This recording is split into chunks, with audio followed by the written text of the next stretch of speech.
അമീറുൽ മുഅ്മിനീൻ ഹാറൂൻ റഷീദിന്റെ കാലത്ത് തെറ്റുകൾ ചെയ്ത് ജീവിച്ചിരുന്ന ഒരു യുവാവുണ്ടായിരുന്നു.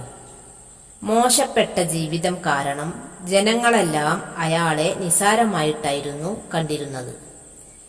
എന്നാൽ എല്ലാ വർഷവും റബീഉൽ അവ്വൽ മാസം വന്നാൽ വസ്ത്രങ്ങളെല്ലാം കഴുകി വൃത്തിയാക്കി സുഗന്ധം പൂശി ഭംഗിയാവുകയും ഭക്ഷണം തയ്യാറാക്കി അതിൽ വെച്ച് നബിയുടെ മൗലീദ് ചെല്ലിപ്പിക്കുകയും ചെയ്യാറുണ്ടായിരുന്നു.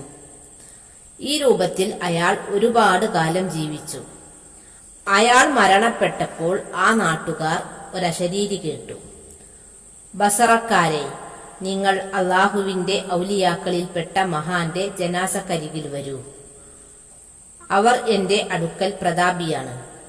ഇത് കേട്ട നാട്ടുകാർ അവിടെ സന്നിധരാവുകയും അയാളെ മറവു ചെയ്യുകയും ചെയ്തു.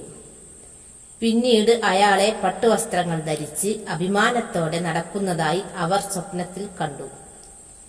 നിങ്ങൾക്കെങ്ങനെയാണ് ഈ സ്ഥാനം ലഭിച്ചത് എന്ന് ചോദിച്ചപ്പോൾ മുത്തുനബിയുടെ മൗലീദിനെ ബഹുമാനിച്ചത് കൊണ്ട് എന്നാണ് മറുപടി പറഞ്ഞത്.